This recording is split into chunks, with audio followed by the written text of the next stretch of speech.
नमस्कार. प्रेमाची गोष्ट या मालिकेच्या आजच्या भागामध्ये मी तुम्हा सर्वांचे अगदी मनपूर्वक स्वागत करते. आजच्या भागामध्ये आपल्याला पाहायला मिळतं, नारळी पौर्णिमेचा सण साजरा करण्यासाठी सर्व कोळी फॅमिली बंदरावर निघालेली असतात. तर आता आदित्य मुक्ताचा हात धरून डान्स करत असतो, नाचत असतो. आता मात्र आदित्य मुक्ताचा हात पकडतो. हे जेव्हा मुक्ताने सागर पाहतात तेव्हा मात्र मुक्ताने सागरला खूप आनंद झालेला असतो. ते खूप खुश होतात. तर इकडे सावनी ही घरात अडकलेली असते. आता सावनी दरवाजा उघडण्याचा प्रयत्न करते, परंतु सावनीला दरवाजा काही उघडता येत नाही आणि म्हणूनच ती बाल्कनीजवळ येऊन आवाज देणार आदित्य, परंतु ती पाहते तेव्हा मात्र तिला धक्काच बसतो, कारण आदित्यने मुक्ताचा हात पकडलेला असतो. आता मात्र सावनीचा जळफळाट होत असतो. तर इकडे आदित्य खूप बिंदासपणे डान्स करत असतो. तर दुसरीकडे पाहायला मिळतं, मिहिकाला खूप अस्वस्थ वाटत असतं. आता मिहिकाने त्यांच्या घरी काम करत असणाऱ्या सर्वंट दादांना बोलावून घेतलेलं असतं. तर आता ते सर्वंट दादा मिहिकाला विचारतात, मॅडम काही काम होतं का? तर आता मिहिका त्यांना म्हणते, दादा प्लीज तुमचा मोबाईल मिळेल का? माझं काम झाल्यावर मी लगेच तुमचा मोबाईल देईन. तर ते दादा म्हणतात, ठीक आहे. असं म्हणत सर्वंट दादांनीच मिहिकाला मोबाईल दिलेला असतो. आता मिहिका त्यांना जायला सांगते व त्यानंतर मिहिका विचार करते की जर मधुमावशीला मी माझ्या फोनवरून फोन केला तर मधुमावशी फोन उचलणार नाही, परंतु सर्वंट दादांच्या फोनवरून फोन केला तर मधुमावशी नक्कीच उचलेल. आता असा विचार करत मिहिका माधवीताईंना फोन करण्यासाठी घेते. मिहिका मनाशीच म्हणते, मधुमावशीचा जरी आवाज ऐकला तरी मला बरं वाटेल. खरंच मधुमावशी, मला तुझी खूप आठवण येत आहे. असा विचार करत आता मिहिका माधवीताईंना फोन करते. आता माधवीताई फोन उचलतात आणि हॅलो बोलतात, परंतु मिहिका काही न बोलता शांतच असते. माधवीताई विचारत असतात, हॅलो कोण बोलत आहे? परंतु मिहिका काहीच बोलत नाही. आता त्याचवेळी माधवीताईंचा खिडकीत लक्ष जातो, तर खिडकीमध्ये कबूतर आलेलं असतं. तर आता माधवीताई मुक्ताच्या वडिलांना आवाज देत म्हणतात, पुरू अरे कुठे आहेस? अरे बघ ना, खिडकीमध्ये कबूतर आलं आहे. आता तू लावलेली सगळी कोथिंबीर ती संपवणार आहे. प्लीज त्याला जायला सांग ना, काहीतरी मार ना तिच्यावर, जाईल ते कबूतर. परंतु मुक्ताचे वडील काही तिथे नसतात. तर आता माधवीताई म्हणत असतात, हॅलो कोण बोलत आहे? तर त्यानंतर पुन्हा एकदा माधवीताई मुक्ताच्या वडिलांना आवाज देत म्हणतात, पुरू मला तुपाची बरणीही काढून द्या. आता हे सगळं काही मिहिका ऐकत असते. आता कित्येक दिवसानंतर मिहिकाने माधवीताईंचा आवाज ऐकलेला असतो. आता माधवीताईंचा आवाज कानावर पडताच मिहिकाला भरून आलेलं असतं. तर मिहिका काहीच बोलत नसते. माधवीताई विचारतात, हॅलो कोण बोलत आहे? परंतु समोरून मिहिका एकही शब्द बोलत नाही. तर आता माधवीताई म्हणतात, अगदी घाई गडबडीच्या वेळी, कामाच्या वेळी असा कोण फोन करत असेल?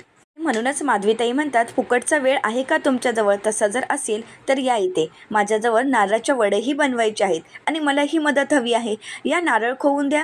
परंतु आता मिहिकाला काहीच बोलता येत नाही. मिहिकाला खूप भरून आलेलं असतं. तिला शब्दच फुटत नसतात आणि म्हणूनच मिहिका फोन कट करते. तर आता माधवीताई म्हणतात, कामाचा बोलल्यावर लगेच फोन कट झाला. कमाल आहे बाबा. तर दुसरीकडे पाहायला मिळतं, मिहिकाला अश्रू अनावर होतात. मिहिकाला माधवीताईंची आणि घरच्यांची आठवण येत असते. आता मिहिका खूप रडत असते. तिला हे सगळं काही सहन होत नसतं. दुसरीकडे माधवीताई विचार करतात की नक्की कोणाचा फोन होता. नंबर तर वेगळाच होता आणि म्हणूनच माधवीताई मोबाईल हातात घेतात आणि पाहतात तर नंबर अनोळखी असतो आणि म्हणूनच माधवीताई मनाशीच म्हणतात, तर नंबर अनोळखी आहे म्हणजे नक्की कोणीतरी फसवण्यासाठी तर कॉल केला नसेल ना. आणि म्हणूनच माधवीताई पुन्हा एकदा त्या नंबरवर फोन करतात. आता मिहिका पाहते तर माधवीताईंचा फोन आलेला असतो आणि म्हणूनच मिहिका लगेच कट करते आणि ती खूप रडू लागते. तर इकडे माधवीताई नारळाच्या वड्या बनवत असतात. तर मिहिका तिकडे खूप रडत असते. तिला माधवीताईंची खूप आठवण येत असते. तर दुसरीकडे पाहायला मिळतं, इंद्राताई, कोमल, स्वाती आणि लकी बंदरावरून घरी आलेले असतात. तर आता स्वाती इंद्राताईंना म्हणू लागते, खरंच खूप मस्त कार्यक्रम झाला. तर इंद्राताई म्हणतात, हो ग, खरंच दर्याला किती उधाण आलं होतं. तर त्यानंतर कोमल म्हणते, अगं मम्मी, आपल्या सर्वांचे फोटो मी बापूंना पाठवलेत, परंतु बापूंनी तर तुझ्या फोटोवर बघ ना कसा हार्ट पाठवला आहे. आता इंद्राताई लाजू लागतात. तर आता लकी म्हणू लागतो, अगं मम्मी, आता इथेच लाजणार आहेस का? आणि हो कोमल, सगळं काही इथेच सांगणार आहेस का? अगं चला घरी जाऊन बोलू. तर इंद्राताई म्हणतात, हो हो जाऊया. असं म्हणत इंद्राताई, कोमल, स्वाती आणि लकी घरी निघालेले असतात. आता त्याचवेळी माधवीताई इंद्राताईंना आवाज देत म्हणतात, इंद्राताई आलात तुम्ही? आता माधवीताई इंद्राताईंना विचारतात, कार्यक्रम कसा झाला? तर इंद्राताई म्हणतात, एकदम मस्त. तेवढ्यातच तिथे सागर आणि मुक्ता येतात. तर सागर माधवीताईंना म्हणतो, आई तुम्ही पण यायला हवं होतं. तर त्यानंतर तिथे मुक्ताचे वडील कुठे दिसत नाहीत आणि म्हणूनच सागर विचारतो की बाबा कुठे आहेत. तर आता माधवीताई म्हणतात आहेत ना घरातच. तर आता लगेचच सागर आवाज देत म्हणतो, बाबा तुम्ही कुठे आहात. तेवढ्यातच मुक्ताचे वडील तिथे येतात आणि म्हणतात, आलात तुम्ही सर्वजण. माधवी तर तुम्हा सगळ्यांसाठी नारळाच्या वड्याच बनवत होती आणि खास विहीनबाईंसाठी. तर आता माधवीताई म्हणतात हो. तर आता इंद्राताई म्हणू लागतात, हो हो त्यांचं प्रेमच आहे माझ्यावर. असं म्हणत इंद्राताई माधवीताईंना जवळ घेतात आणि म्हणतात, हो ना आहे ना प्रेम. तर माधवीताई म्हणतात, हो आहे आणि हो तुमच्यापेक्षा जास्त प्रेम माझं आहे तुमच्यावर. कारण तुम्ही सर्वजण बंदरावर निघून तर गेलात, परंतु बंदरावर जाताना तुम्ही दरवाजा बंद करायला विसरलात आणि हे दोन्ही दरवाजा अगदी सताड उघडे होते. आता हे ऐकून मात्र सर्वांनाच धक्का बसतो. आता सर्वजण लकीकडे पाहू लागतात, कारण सर्वांना वाटत असतं की हे दरवाजा लकीनेच ठेवले उघडे. तर इंद्राताई विचारतात, काय. तर माधवीताई म्हणतात की हो, मी जेव्हा बाहेर आले तेव्हा दरवाजा तर दोन्हीही उघडे होते, अगदी सताड उघडे होते. मुक्ता ही दरवाजा उघडते त्याच वेळी सावनी बाहेर येते. तर इकडे माधवीताई म्हणत असतात, नशीब मी पाहिलं, मग दार ओढून घेतलं आणि कडी घालून घेतली. आता हे सगळं काही सावनीने ऐकलेलं असतं. सावनी म्हणते, अच्छा म्हणजे दरवाजाला कडी तुम्ही घातली होती का. तुम्हीच मला आत कोंडून ठेवलं होतं ना. आता मात्र माधवीताईंना धक्काच बसतो. माधवीताई विचारतात, मी. तर त्यानंतर सागर सावनीला म्हणतो, तू तर आमच्यासोबत खाली आली होतीस ना, मग आता इथे काय करत आहेस. तर सावनी म्हणते, इथे काय करतेस म्हणजे या मुक्ताच्या आईने मला आतमध्ये कोंडून ठेवलं होतं. आता मात्र सर्वांनाच धक्का बसतो. तर मुक्ता ही सावनीला विचारते, परंतु माझी आई असं का करेल. तर सागर म्हणतो, एक्झॅक्टली आई असं का करतील. तर सावनीला सागर म्हणतो, परंतु मला एक सांग, तू तर आमच्यासोबत खाली आली होतीस ना, मग तू आता इथे काय करत होतीस. तर सावनी म्हणते की हो आले होते, परंतु ज्यावेळी मी खाली होते त्यावेळी माझा पाय चिखलामध्ये माकला होता आणि म्हणूनच मी इकडे आले. परंतु या मुक्ताच्या आईने यांनी तर मला घरात कोंडूनच ठेवलं. परंतु मला चांगलंच माहिती आहे ही आयडिया त्यांची नसणार, तर हे सगळं काही त्यांना मुक्तानेच सांगितलं असणार. कारण मुक्ताला वाटत असणार की मी तुमच्यासोबत टाईम स्पेंड करायला नको आणि म्हणूनच मुक्ताने हा प्लॅन केला आणि आईला सांगितलं की मला कोंडून ठेवायला आणि त्यांनी तेच केलं, मला या घरात कोंडून ठेवलं. आता मात्र सर्वांनाच धक्का बसतो. सावनी सर्वांना म्हणू लागते, हे सगळं काही मुक्ता आणि मुक्ताच्या आईने मुद्दामच केलं असणार, मला चांगलंच ठाऊक आहे. सागरा सावनीला म्हणतो, काही काय बोलतेस. तर सावनी म्हणते, अरे त्यांनी आत्ताच तर सांगितलं ना की त्यांनीच मला कोंडून ठेवलं. तर त्यानंतर मुक्ता म्हणते की नाही, माझी आई असं करणं शक्य नाही, कदाचित आईचीही काहीतरी बाजू असू शकते. आणि म्हणूनच मुक्ता ही माधवीताईंना विचारते, आई नक्की काय झालं होतं. तर माधवीताई म्हणतात, अगं मुक्ता स्वामी शपथ घेऊन मी सांगत आहे, ज्यावेळी मी उदबत्ती लावण्यासाठी बाहेर आले त्यावेळी पाहिलं तर ही दरवाजा दोन्ही सताड उघडी होती आणि म्हणूनच मी सर्वांना आवाज दिला, परंतु कोणीच दिसत नव्हतं. मी घरात जाऊनही पाहिलं परंतु मला कोणीही दिसलं नाही आणि म्हणूनच मी दरवाजाला कडी लावली. आणि हो, मला काय माहीत या आत होत्या आणि या जर आत असत्या तर माझी काय भिशात आतमध्ये जाण्याची. मला खरंच माहीत नव्हतं की या आतमध्ये आहेत. आता मात्र सर्वांनाच माधवीताईंची बाजू पटत असते. सावनीला मात्र राग येत असतो. तर सावनी ही माधवीताईंना म्हणते, नाही हे तुम्ही केलंच असतं, कारण तुमच्या मुक्ताला माझ्या आदित्यसोबत वेळ घालवता यावा यासाठी तुम्ही हे नक्कीच करू शकता. आणि तसंही तुमच्या ह्या मुक्ताला माझ्या आदित्यला माझ्यापासून हिरवून घ्यायचंच आहे. आता मात्र सर्वजण सावनीकडे रागाने पाहू लागतात. तर सावनी ही माधवीताईंना म्हणते, नाही पण तुमचा प्लॅन अगदी छान होता आणि सक्सेसफुल झाला, कारण मी बघत होते ना इथून आदित्यचा हात पकडून मुक्ता कशी डान्स करत होती, त्याला अगदी खेचत खेचत डान्स करायला घेऊन जात होते. आता मात्र सर्वजण शांतच होतात. सावनी कोणाचं काही ऐकून घ्यायला तयारच नसते. तर आता सागर हा सावनीचं थोबाड बंद करत म्हणतो, एक गप्पा बस, मुक्ताला असं करायची काही गरज नाही, कारण मुक्ता हेरवीसुद्धा आदित्यची तेवढीच काळजी घेतात जेवढी त्या सहीची घेत असतात. त्यामुळे त्यांना असं काही वेगळं करायची कधी गरजच पडली नाही. आणि एक गोष्ट कायम लक्षात ठेव, ज्याप्रमाणे सईला त्यांच्या प्रेमाची जाणीव झाली त्याचप्रमाणे आदित्यलाही एक ना एक दिवस मुक्ताच्या प्रेमाची जाणीव होईल. तर आता इंद्राताईसुद्धा होकार देतात. तर सागर हा सावनीला म्हणतो, त्यासाठी मुक्तांना तुझ्यासारखे असे फालतू प्लॅन करायची काहीच गरज नाही. माधवीताई सावनीसमोर हात जोडतात आणि सावनीला म्हणतात, खरंच मी तुम्हाला कोंडून वगैरे ठेवलं नव्हतं. सावनी ही माधवीताईंना म्हणते, वा वा, अहो किती भोळा असल्याचं आव्हानता हो तुम्ही. नाही नाही, मला माहीत आहे चांगलंच की ही तुमची ही मुक्ता अशी वागते आणि तुमच्या त्या मिहिकाची बेताहाल झाली आहे, त्या सगळ्यामागे तुमचाच हात आहे आणि मास्टर माइंड कोण आहे तर तुम्हीच आहात, हे मला चांगलंच माहीत आहे. त्यामुळे मला इतर कोणीही काही सांगायची काहीच गरज नाही. नाही पण तुमच्या नवऱ्यावर, तुमच्या या मुलीवर आणि आता तुमच्या या जावयावर तुमचा चांगलाच कंट्रोल आहे, माहीत आहे मला सगळं. आता मात्र सर्वांनाच धक्का बसतो. तर त्यानंतर सावनी ही माधवीताईंना म्हणते, तुम्ही तुम्ही फक्त वरवर साध्या दिसता, परंतु तुम्ही जाम पोचलेले आहात, एकदम शातीर. आता मात्र हे ऐकून सर्वांनाच धक्का बसतो, परंतु मुक्ताला मात्र खूप राग आलेला असतो. मुक्त ही सावनीला आवाज देत म्हणते, सावनी बास. आता मुक्त ही सावनीच्या समोर येते आणि सावनीला म्हणते, बास. आता एक जरी तोंडातून शब्द निघाला तर बाकी कोणी नाही, परंतु माझ्या घरातून मीच तुला बाहेर काढेन. आता मुक्त ही सावनीला विचारते, कोण आहेस का तू आणि समजतेस काय स्वतःला? प्रत्येक वेळी तुला सांभाळून घेते, एवढंच नाही तर तुला प्रत्येक वेळी मी मदत करते, वेळोवेळी धोक्याच्या सूचनाही दिल्यात, परंतु नाही, तुला खड्ड्यात पडायचंच होतं ना आणि पडलीसही. परंतु त्याच खड्ड्यातून मी तुला बाहेर काढलं, मी तुला आधार दिला, मी तुला आसरा दिला आणि मी माझ्या घरी तुला राहण्यासाठी घेऊन आले. परंतु नाही, चा आदर करणं हे तर तुला कोणी शिकवलंच नाही. परंतु एक गोष्ट ही तू विसरून गेलीस का? अगं, तू माझ्या आईच्याच घरी लग्नाच्या अगोदर आश्रितासारखी राहत होतीस. आता मात्र सावनी काही बोलायला जाणार तर मुक्तही तिचा आवाज बंद करत म्हणते, आता एक शब्दही बोलायचा नाही. एक शब्द जरी माझ्या पुढे बोललीस ना तर याद राख. आता मात्र सावनी आपला हात खाली करते आणि शांत निमूटपणे मुक्ताचं बोलणं ऐकून घेत असते. मुक्त ही सावनीला म्हणते, आजपर्यंत तुझी फालतू बडबड सहन केली, ऐकून घेतलं, परंतु आता नाही. आता जर तू माझ्या आईवर नको ते आरोप केलेस तर मी ऐकून घेणार नाही आणि पहिली गोष्ट म्हणजे मी तुला सोडणार नाही. आता मात्र मुक्ताचा तो दुर्गा अवतार पाहून सावनीच्या पायाखालची जमीनच सरकते. सावनी खूप घाबरून गेलेली असते. तर मुक्त ही सावनीला म्हणते, मी जितकी सईच्या बाबतीत म्हणजे माझ्या मुलीच्या बाबतीत प्रोटेक्टिव्ह आहे ना, तेवढीच मी माझ्या आईच्या बाबतीत देखील आहे. आता मात्र सावनीला धक्काच बसतो. तर मुक्त ही सावनीला म्हणते, त्याच्यामुळे एक गोष्ट लक्षात ठेवायची, यापुढे माझ्या आईशी बोलताना हा टोन जर आला ना तर याद राख. आता मात्र सावनी शांतच होते. आता त्याच वेळी तिथे सई आणि आदित्यही आलेले असतात.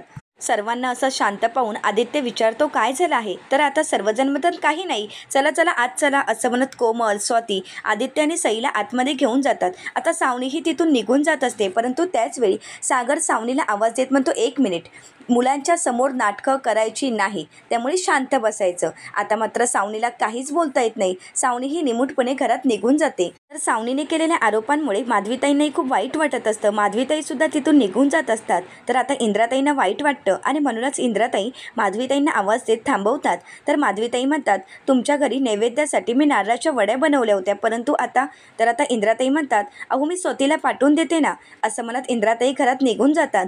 तर त्यानंतर माधवीताई तिथून निघून जात असतात, परंतु मुक्ताला खूप वाईट वाटत असतं. आता मुक्त ही माधवीताईंशी काही बोलायला जाणार तर माधवीताई म्हणतात, असू दे, मला काही नाही वाटलं.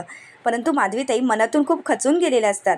आता माधवीताई मुक्ता आणि सागरला नारळी पौर्णिमेच्या शुभेच्छा देतात आणि तिथून निघून जातात. परंतु मुक्ताला खूप वाईट वाटत असतं. तर मुक्ताचे वडील मुक्ताला इशारा करूनच सांगतात, तू काळजी करू नकोस, मी माधवीला समजावेन. तर मुक्ता म्हणते, ठीक आहे. परंतु मुक्ताला खूप वाईट वाटलेलं असतं आणि म्हणूनच सागर हा मुक्ताला सावरत असतो. आता मुक्ता आणि सागरही घरी निघून येतात. तर आता सर्वजण नारळाची बर्फी खाण्यासाठी एकत्र जमलेले असतात. तर आता लकी आवाज देत म्हणतो, बिग सिस्टर लवकर घेऊन ये ना. तर कोमल आता नारळवड्या घेऊन आलेली असते. आता सर्वजण पट्ट्यावर ताव मारायला सुरुवात करतात. तर आता आदित्य नारळवडी खायला घेतो. तर आदित्यला ती खूप आवडलेली असते. आदित्य म्हणू लागतो, खरंच किती छान झाली आहे. तर आता सई म्हणते, आज्जूने बनवली आहे. तर आदित्य विचारतो, आज्जू? तर आता सई म्हणू लागते की हो, 101 वाली आज्जू. तर आता आदित्य म्हणतो, म्हणजे माधवी मॅम? तर सई म्हणते की हो. तर आता इंद्राताई म्हणतात, त्या बोलतातही गोड आणि करतातही गोड. इंद्राताई आदित्यला म्हणतात, गोड खायचं असेल तर 101 मध्ये जायचं आणि आपला मात्र झणझणीत मामला, त्यामुळे जर तिखट खायचं असेल तर 102 मध्ये यायचं. तर आता इंद्राताईंच्या या बोलण्यावर सर्वजण हसू लागतात. तर त्यानंतर स्वाती म्हणते, एकदम बरोबर. तर लकी हा स्वातीला आवाज देत म्हणतो, बिग सिस्टर इथे ये ना, असं म्हणत तो स्वातीला पुढे बोलावून घेतो आणि त्यानंतर स्वतःच्या हाताने नारळाच्या वड्या स्वातीला भरवतो. तर सर्वजण खूप खुश असतात. सर्वांनाच त्या नारळाच्या वड्या खूप आवडलेल्या असतात. तर दुसरीकडे पाहायला मिळतं, मुक्त ही सागरजवळ गोळ्या देत म्हणते, सागर ऐका ना, या गोळ्या आहेत, आदित्यला द्यायच्या आहेत. तर आता सागर विचारतो की ह्या कुठल्या गोळ्या आहेत? तर मुक्त म्हणते, सागर तुम्ही विसरलात का? अहो आदित्यला स्कूलमध्ये चक्कर आली होती, त्यानंतर डॉक्टरांनी त्याला 2 दिवसाचा डोस दिला आहे. आता 2च दिवसांचा आहे, परंतु आता जेवल्यानंतर आदित्यला द्यायचं आहे. द्याल ना तुम्ही? आणि आदित्यला फक्त तुम्हीच देऊ शकता. तर सागर म्हणतो, हो देईन. तर सागर हा मुक्ताला म्हणतो, मला तर सिरप आवडायचं, या गोळ्या नाही आवडायच्या, कारण या गोळ्या खूप कडू लागतात ना. तर त्यानंतर सागर मुक्ताला विचारतो की तुम्हाला काय आवडायचं? तर मुक्ता म्हणते, मी तर आजारीच पडायचे नाही. तर सागर विचार करत असतो आणि म्हणूनच मुक्त ही सागरला विचारते की आता कसला विचार? तर सागर हा मुक्ताला म्हणतो, नाही काही नाही. तर मुक्ता म्हणते, सागर? तर सागर म्हणतो, सावनी तुमच्या आईला बोलली तरीसुद्धा तुम्ही? तर मुक्ता म्हणते की हो, आता तुम्ही हेच बोलणार ना? तरीसुद्धा तुम्ही माझ्या मुलासाठी किती काय करत आहात, माझा मुलगा किती लकी आहे आणि तुम्ही किती महान आहात, हेच बोलायचं आहे ना? आता मुक्ताही सागरला म्हणते, झालं माझं माझं माझं करून झालं का? तुम्हाला यात माहीत आहे का सगळ्यात महत्त्वाचं काय आहे आणि यातील खरी मजा काय आहे? प्रिन्सिपलने आदित्यसाठी फोन करून मला बोलावलं. आता मात्र सागरही खूप खुश होतो. तर मुक्ताही सागरला म्हणते, प्रिन्सिपलने मला बोलावलं, मला बरंच काही सांगितलं, ते तर मी तुम्हाला नंतर सांगेनच, परंतु आदित्यला गोळ्या देणं खरंच खूप महत्त्वाचं आहे. त्यामुळे आता मुलांना भरवणं आणि त्यांना गोळ्या देणं हे तुमची जबाबदारी आहे. तर सागर म्हणतो, हो ठीक आहे, आलोच मी, असं म्हणत सागर तिथून निघून जातो. तर त्यानंतर मुक्तालाही सागरच्या वागण्याचं कौतुक वाटत असतं. आता सागर मुलांना भरवत असतो, तर सईला आणि आदित्यला दोघांनाही भरवत असतो. तर आता सई आदित्यला विचारते की कसं झालं आहे? तर आदित्य हळू आवाजातच बोलतो, छान झालं आहे. तर आता सई म्हणू लागते, छान काय? खूप छान झालं आहे. अरे आवडलं तर बोल ना. तर आता सई आदित्यला मन मोकळेपणाने वागायला सांगत असते. आता हे सगळं काही दृश्य सावनीने पाहिलेलं असतं. आता सागर स्वतःच्या हाताने मुलांना भरवत आहे. ते पाहून मात्र सावनीचा जळफळाट होतो. आता सावनी हे सगळं काही दुरूनच पाहत असते. तर सई आदित्यला म्हणू लागते, अगोदर मी बाहेरचं भरपूर खायचे, परंतु त्यानंतर तेच पदार्थ मुक्ताई घरी बनवायला लागली आणि नंतर मात्र मी बाहेरचं सगळं खाणं विसरून गेली. घरी जे बनवलं असायचं तेच मी खायचे आणि सगळ्यात महत्त्वाचं म्हणजे माझ्या मुक्ताईकडे सगळ्या प्रश्नांची उत्तरं असतात आणि म्हणूनच ती सर्वांचे प्रॉब्लेम अगदी खूप छान पद्धतीने सॉल्व करते. आता मात्र मुक्ताचं कौतुक ऐकून सावनीला मात्र खूप राग येत असतो. तर आता मुक्ता ही सईला आवाज देत खुणावूनच म्हणत असते की अगोदर जेवायचं आणि जेवताना बोलायचं नाही. आता हे सगळं काही सईच्या लक्षात येतं. आता सई मुक्ताला आवाज देत म्हणते, हो ग मुक्ताई. सई मुक्ताला म्हणते, आदिदादा इतके दिवस नव्हता ना, मग त्याला कुठे माहीत आहे नक्की काय काय झालं आहे? तर आता सई आदित्यला म्हणते, आदिदादा तुला माहीत आहे का, सुरुवातीला माझ्यासोबत पप्पा नीट वागतही नव्हता आणि माझ्याशी बोलतही नव्हता, परंतु मुक्ता आईमुळे पप्पा आता माझ्याशी नीट वागायला लागला. आता हे सगळं काही मुक्ता, सागर आणि सावनी ऐकत असतात. सई आदित्यला म्हणू लागते की मुक्ता आईमुळे पप्पा माझ्यासोबत छान बोलायला लागला, सगळ्यांसोबत हसून बोलायला लागला. हे ऐकून मुक्तालाही खूप छान वाटत असतं. त्यानंतर सई आदित्यला म्हणू लागते, पप्पा अगोदर असा नव्हता, असं म्हणत आदित्यला ती म्हणू लागते, पप्पा पहिला खडूस होता. आता हे ऐकून सागरला धक्काच बसतो. सागर विचारतो, काय बोलतेस सई तू हे? तर सई म्हणते की हो, माझ्या मुक्ताईमुळेच तर बदल झाला आहे. तर त्यानंतर सई म्हणू लागते की हे सगळं काही मुक्ताईमुळे झालं आहे. तर आता मुक्ताचं कौतुक ऐकून आदित्यलाही खूप राग आलेला असतो. आदित्य म्हणू लागतो, सई. तर त्यानंतर आदित्य सईला म्हणतो, सई अगं सावत्र आई अशी कधीही असू शकत नाही आणि सावत्र आई फक्त मुलांना त्रासच देते. आता हे सगळं काही ऐकून सावनीला मात्र आनंद झालेला असतो. तर सई आदित्यला म्हणू लागते, आदिदादा खरंच मुक्ताई खूप छान आहे, खरं तर ती बेस्ट आहे. तर आदित्य म्हणू लागतो, बस झाला आता, पुन्हा एकदा मुक्ताईचं नाव घेतलंस तर मात्र मी इथून निघून जाईल. तर आता मात्र सर्वांनाच धक्का बसतो. तर सई आदित्यला म्हणू लागते, प्लीज आदिदादा चिडू नकोस. आता सई आदित्यला म्हणू लागते, आदिदादा तू चिडू नकोस, तू अगोदर शांत हो आणि अगोदर पाणी पी बरं. परंतु आदित्य खूप चिडलेला असतो. आता सई त्याला शांत करत म्हणते, आदिदादा अगोदर पाणी पिऊन घे. तर आता आदित्य पाणी पितो आणि शांत होतो. आता हे सगळं काही इंद्राताईंनी पाहिलेलं असतं. इंद्राताई म्हणू लागतात, स्वाती बघितलंस ना, अगं मुक्ताच्या संस्कारामुळेच आता सई चिडली नाही आणि बघ ना आदित्य किती चिडत आहे. तर त्यानंतर स्वाती म्हणते, हो ना, आदित्यची सईला किती काळजी वाटत आहे, किती प्रेम करत आहे ती पोरगी आदित्यवर, परंतु आदित्य खरंच खूप चिडत आहे सईवर. तर इंद्राताई आई एकविरेला प्रार्थना करत म्हणतात, आई एकविरा, ज्याप्रमाणे आमची सई आम्हाला दिलीस त्याचप्रमाणे माझा नातूही मला दे, आमचा आदित्य आम्हाला मिळून देत आणि ही सावनी एकदा ही पिढा या घराबाहेर जाऊन देत. तर आता स्वाती ही इंद्राताईंना शांत करत म्हणते, मम्मी अगं तू काळजी करू नकोस, तुला जसं हवं आहे तसंच सगळं काही होणार आहे, आपला आदित्य आपल्यालाच मिळणार आहे. तर इंद्राताई स्वातीला विचारतात, होईल ना गं असं सगळं? तर स्वाती म्हणते, होईल. तर इंद्राताई म्हणतात, असं जर झालं तर मी आई एकविरेच्या दर्शनाला जाईन आणि तिला 51 नारळाचं तोरण वाहीन. आई एकविरे, हे जसं आम्हाला वाटत आहे तसंच सगळं काही होऊन देत, आमचा आदित्य आम्हाला मिळून देत. त्याचवेळी आदित्यला ठसका लागलेला असतो. आता मुक्ता ही आदित्यला सावरण्यासाठी धावतच पुढे येते आणि आदित्यला म्हणू लागते, आदित्य तुला ठसका लागला आहे का? तू वर बघ बाळा, तुला बरं वाटेल. आता त्याचवेळी मात्र सावनी ही मुद्दामहून धावत येते आणि म्हणू लागते, आदी बेबी काय झालं, तुला ठसका लागला आहे का? असं म्हणत ती मुक्ताला तिथून बाजूला करते. आता मुक्ता तिथून बाजूला होते. तर आता सागरही आदित्यला सावरत असतो. आता सागर आदित्यला पाणी पिण्यासाठी देतो. तर सावनी ही मुद्दामून सागरच्या हातामध्ये असलेल्या ग्लासला हात लावते आणि सागरकडे पाहू लागते. आता हे सगळं पाहून मुक्ताला खूप वाईट वाटत असतं. इंद्राताईंना तर सावनीचा खूप राग येत असतो. तर त्यानंतर सावनी ही नाटक करत आदित्यला म्हणते, आदी बाळा, अरे माझा बेबी किती खुश झाला बघ, म्हणजे मम्मा पप्पांनी एकत्र काही केलं की माझा बेबी खरंच खूप खुश होतो. आदी बाळा, मी तुम्हाला प्रॉमिस करते, आदी बाळा तुला हॅप्पी फॅमिली हवी आहे ना, मग मी यापुढे तुझ्या पप्पासोबत कधीही वाद घालणार नाही आणि हो, तुझा पप्पाही माझ्यासोबत कधी भांडणार नाही. असं म्हणत सावनी ही सागरच्या हातावर हात ठेवते आणि सागरला विचारते, हो ना सागर. आता त्या दोघांचा हात पाहून आदित्यला खूप आनंद झालेला असतो. आता आदित्यच्या आनंदासाठी सागरही होकार देतो. तर त्यानंतर सावनी मात्र सागरकडे पाहू लागते, परंतु यामुळे सागरला खूप राग आलेला असतो. तर मुक्ता मात्र तिथून बाजूला होते. सावनीच्या वागण्यामुळे मुक्ताला खूप वाईट वाटत असतं. तर पुढील भागामध्ये आपल्याला पाहायला मिळतं, सावनी ही आदित्यवर हात उगारते आणि त्याला मारतच म्हणते, आदित्य औषध तुला खाता येत नाही का. परंतु त्याच वेळी तिथे मुक्ता येते आणि सावनीचा हात पकडत म्हणते, हात उगारून काय होणार आहे, मारून मूल औषध खाणार आहे का. तर आता सावनी ही मुक्ताला विचारते, मग तुझ्याजवळ दुसरा कुठला पर्याय आहे का. तर आता मुक्ता ही शांतच होते. आता मुक्ता ही आपला पर्याय अंमलात आणते. आता मुक्ता ही मधामध्ये गोळी मिक्स करते आणि सागरला म्हणत असते की मध मुलांसाठी गुणकारी असतो ना, म्हणूनच मुक्ताने त्या मधामध्ये ती गोळी मिक्स केलेली असते आणि ती वाटी सागरजवळ देत म्हणते की हे आता तुम्ही आदित्यला द्या. तर आता आदित्य खूप आवडीने ते खातो आणि म्हणतो, वाव किती यम्मी आहे ना. तर सागर विचारतो, तुला माहीत आहे का ते काय होतं. तर आदित्य म्हणतो, नाही मला तर काहीच माहीत नाही. तर आता सागर आदित्यला म्हणतो, तू जी गोळी फेकली होतीस ना तीच गोळी आहे. तर सागरला आदित्य म्हणू लागतो, परंतु मला तर तसं वाटलंच नाही. तर त्यानंतर सागरा सावनीला म्हणू लागतो, मुलांना फक्त जन्म दिला म्हणून होत नाही, मुलांना जपावं लागतं आणि मुलांना कसं जपावं जरा मुक्ता जाऊन ट्रेनिंग घे. आता मात्र सावनीचा जळफळाट होतो आणि सावनी ही सागरकडे रागाने पाहू लागते. आता पुढे काय होणार हे पाहण्यासाठी चॅनलला नक्की सबस्क्राईब करा. आजचा व्हिडिओ पाहिल्याबद्दल तुम्हा सर्वांचेच अगदी मनपूर्वक धन्यवाद.